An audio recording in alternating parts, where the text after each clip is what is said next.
Get your pen and write your story all over again. And this time, learn the lessons, motivate others, and share that inspiration. Dear Max FM with DJ Chini.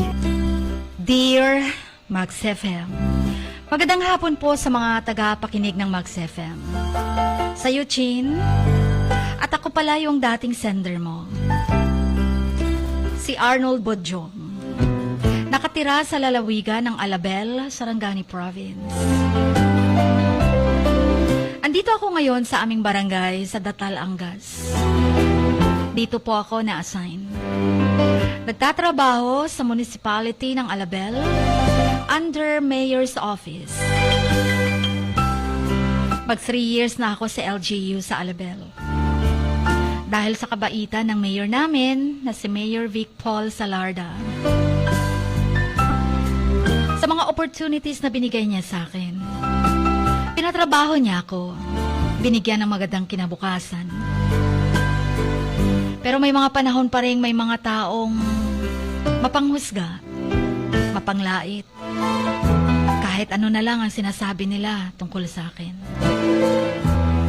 Nung panahon ng campaign period ng eleksyon, nanalo naman ang aming sinuportahan na wife ng mayor namin, na si Ma'am Ibing Salarda. Masaya ang aming barangay dahil nag-straight vote lahat ng mga tao doon. Sobrang saya. Pero mga tao pa rin ang baba ng pagtingin nila sa akin. Pero deadma ko na lang. Ayoko ng gulutin. Gusto ko lang tahimik, walang kaaway. Patuloy pa rin ako sa pagtatrabaho at pagsuporta. Lalong-lalo na sa mga taong kailangan sa aming barangay. Alam mo, pagod na ako sa mga discrimination nila against me. Si God na lang bahala sa kanila. Basta wala akong ginagawang masama sa kanila. Alam ng Panginoon na tama ang ginagawa ko. June 27, may dumating na malaking problema. Hindi ko akalaing magiging okay pa ang lahat. Ang kuya ko nagkasakit.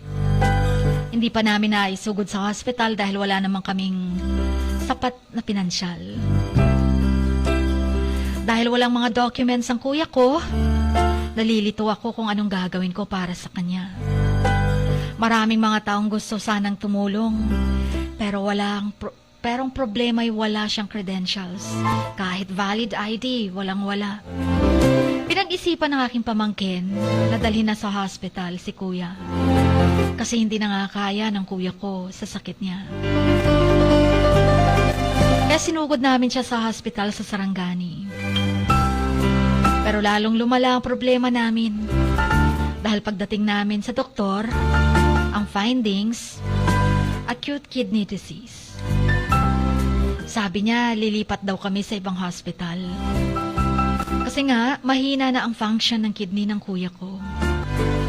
Nakakalungkot nang nakita namin ang sitwasyon ng kuya ko. Agaw buhay na siya, Chin, at kailangan na niyang madialysis. Pero wala pa kaming sapat na pinansyal talaga. Sa ngayon, nasa Sarangani Hospital pa rin kami. Wala kaming sapat na pera para mailipat pa siya sa ibang hospital.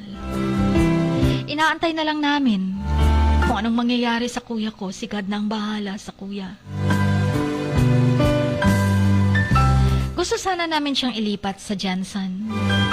Kailangan kaming makahanap nga lang ng down payment. At least 15K para magamot ng kuya. Pinag-isipan naman naming magkakapatid na anong gagawin para makapagbayad kami sa doctor's hospital. Pero ang hirap, Chin. Yung ikaw na lang palaging nagpaplano, walang tumutulong sa'yo, kahit yung pamilya mo. Parang ikaw na lang ang lahat ng bahala sa obligasyon. Kung buhay pa lang sana yung tatay ko, di sana kami pinabayaan. Sana hindi kami magkakaganito. Alam mo, Chin, si Mama nag-asawa ng iba. At parang wala kaming malapitang pamilya. Mabuti na lang may mga tao ding tumutulong sa akin sa anong magandang gawin ko at anong magandang plano. Thank you pala sa mga taong naging part din ng buhay ko. Lalo na po yung aming mayor. At ang kanyang husband na si Sir Vic Paul Salarda. Lahat ng staff sa mayor's office, Levi, Chan-Chan, Boss Phil, Ati Edna, Lovely, Jonah, Jingjing, Joy, Angging, and Kevin, and Jeron. Thank you talaga sa mga advice niyo sa akin. Hindi ko po yun makakalimutan. At syempre, ang aming kapitan na si Franklin Baan. Thank you, Kap. Sa mga financial support at mga pamilya ko sa barangay din, sa Tatal, Angas. Thank you talaga sa inyo. Maraming salamat sa mga taong tumulong sa amin, lalo na yung mayor namin sa Alabel, na walang sawang tumutulong sa akin. Sa gusto pong mag-advise sa akin, at gustong i-add ako sa Facebook, i-search nyo na lang po ang Arnold Bodyong. And here's my number, 0985-654-8030. Hanggang dito na lamang ang aking liham. Maraming salamat, Max FM. Request lang po ako ng song, Ipaglalaban Ko, by Freddie Aguilar. Ang inyong kamags, Arnold Bodyong.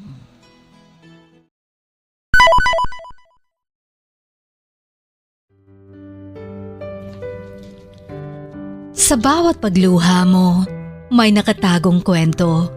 Sa bawat ngiti mo, may gustong sabihin ang puso mo.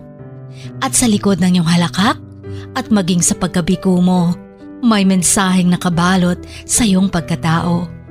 At ang tanging nais mo lamang ay mapakinggan ang mga ito ng buong mundo. Dear Max FM with DJ Chini. Life has got all those twists and turns. Stand up for what you believe in. What lies behind you and what lies in front of you pales in comparison to what lies inside of you. Dear Max FM with DJ Chini. Sabi nga nila, ang pagsusulat kapag masyado mong diniinan hanggang sa susunod na pahina ay nagmamarka. Katulad ng pagmamahal, kapag masyado mong ibinigay ang lahat, yung sakit na gawa ng nakaraan, dala pa rin hanggang kasalukuyan. Dear Max FM, you own your story and you are the author of your own book of life. Don't let others write your script, but let others hear your story and make them inspired. Kaya sumulat na, maging bahagi ng aming programa, Dear Max FM with DJ Chini, tuwing Lunes hanggang Biyernes, 1:00 hanggang 3:00 ng hapon sa Max News FM, Sock Sargent. Love, life, and lessons from the past, only at Dear Max FM with DJ Chini.